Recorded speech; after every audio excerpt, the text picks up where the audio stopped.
무용교에서 유용교회로 오늘의 묵상입니다. 오늘은 마태복음 10장 40절에서 42절까지 묵상하겠습니다. 성경 말씀 보겠습니다. 너희를 영접하는 자는 나를 영접하는 것이요 나를 영접하는 자는 나를 보내신 이를 영접하는 것이니라. 선지자의 이름으로 선지자를 영접하는 자는 선지자의 상을 받을 것이요 의인의 이름으로 의인을 영접하는 자는 의인의 상을 받을 것이요 또 누구든지 제자의 이름으로 이 작은 자 중 하나에게 냉수 한 그릇이라도 주는 자는 내가 진실로 너희에게 이르노니 그 사람이 결단코 상을 잃지 아니하리라 하시니라. 노벨 평화상을 받기 위해서는 몇 가지 조건을 충족해야 합니다. 국제적 협력을 강화시키는 업적이 있든지, 국가 간의 평화와 협력 촉진의 업적이 있든지, 무력 충돌 예방과 해소의 역할을 했든지, 이런 다양한 조건들로 세계 평화와 인류의 발전을 위한 기여가 인정되는 경우 노벨 평화상이 수여가 됩니다. 오늘 본문에서도 우리가 상을 받게 된다고 말씀하고 있습니다. 예수님의 제자를 영접하는 자는 예수님을 영접하는 것이고, 예수님을 영접하는 것은 예수님을 보내신 하나님을 영접하는 것임을 말씀하고 계십니다. 고로 예수님의 제자를 영접하는 자는 구원으로 상을 받게 되는 것이죠. 또한 선지자의 이름으로 선지자를 영접하는 자는 선지자의 상을 받을 것이고, 의인의 이름으로 의인을 영접하는 자는 의인의 상을 받을 것이라고 말씀합니다. 여기서 선지자라고 말하는 것은 유대인 공동체의 지도자들을 말하고, 의인은 일반적인 신자들로 해석하게 됩니다. 본문은 복음 사역에 힘쓰는 자를 돕는 자는 그에 합당한 상급을 받게 됨을 보여줍니다. 선지자나 의인을 돕는 것은 곧 그들의 복음 전파 사역에 일조하는 것이기 때문에 하나님께서는 이를 결코 관가하지 않으시는 것입니다. 우리나라가 이만큼 성장하고 기독교의 부흥이 일어났던 이유는 무엇입니까? 바로 많은 선교사님들께서 이 땅에서 피를 흘리면서까지 복음을 전하셨기 때문입니다. 우리나라는 외국 선교사님들이 아니었다면 학교나 병원 그리고 교회 등이 제대로 세워지지 않았을 것입니다. 물론 학교나 병원 그리고 교회 등이 세워지더라도 시간적으로 더디게 세워졌을 것입니다. 우리나라가 많은 선교사들을 죽이긴 했지만 훗날 선교사들을 받아들이면서 교회의 부흥을 경험했습니다. 이후에 한국은 국민수 대비 선교사 파송수가 제일 많은 나라 중에 한 나라로 성장했습니다. 선교사를 영접했더니 선교사의 상을 받은 것입니다. 다른 어떤 상보다 선교사를 가장 많이 배출하는 나라로 우뚝 섰다는 것 자체가 우리에게는 큰 복입니다. 최근 코로나로 인해 교회들마다 재정적인 어려움을 겪게 되었습니다. 그러면서 교회에서 재정을 유지하기 위해 끄는 것이 바로 선교사 지원이었습니다. 그래서 많은 선교사들이 한국으로 다시 돌아오는 슬픈 일이 있었습니다.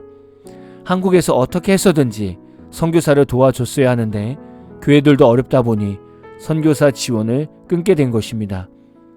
코로나가 끝나면서 이제는 교회와 성도 한 사람 한 사람이 선교와 구제에 힘쓰고 있음을 봅니다.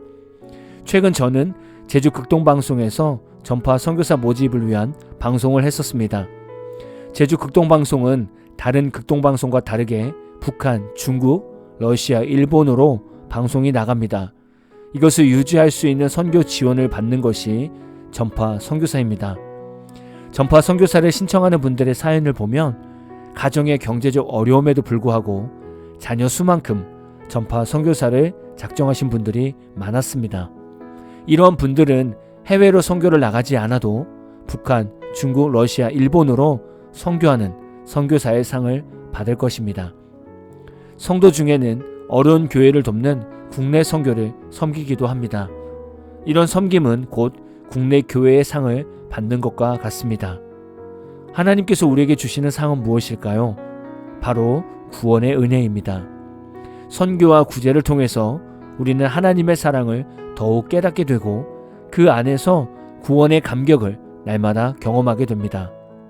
성도들의 작은 헌신과 섬김이 아무것도 아닌 것처럼 보일 수 있지만 하나님 시선에서는 결코 작지 않은 헌신과 섬김입니다. 이 말씀을 알기에 성도들이 교회를 섬기고 목회자를 섬기고 선교사를 섬기는 것 아니겠습니까? 저도 평신도 집사로 생활했던 적이 있었습니다. 당시 하나님은 개척교회와 목회자를 섬길 수 있는 마음을 주셨습니다. 하나님은 돈도 없던 저희 가정에서 교회를 섬기고 목회자를 섬기게 하셨습니다. 지나고 나서 보니 하나님께서는 저희가 섬기고 헌신한 모든 것을 갑절 이상으로 채워주셨습니다. 또한 믿음의 분량도 갑절의 은혜가 있었습니다.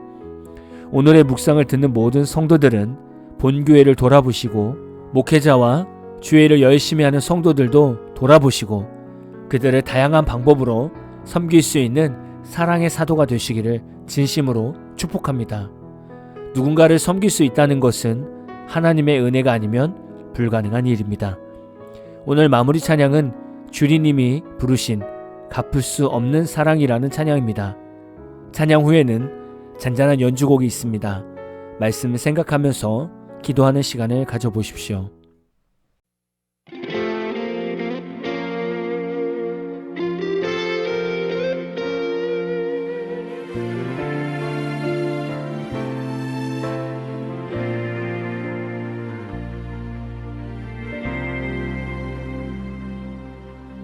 사랑해요 부족한 내 고백을 눈물로 주께 드려요. 감사해요 모자란 내 마음도 이 노래에 고이 담아 나를 위해 주님의 귀한 보혈 찬양해 경배해 내 생명 다해 나를 위해 걸으신 십자가의 그 길을 따르리 걸으리 주님을 위하여 나 처음 만났던 순간 영원히 나는 주의 것이죠. 다 갚을 수 없는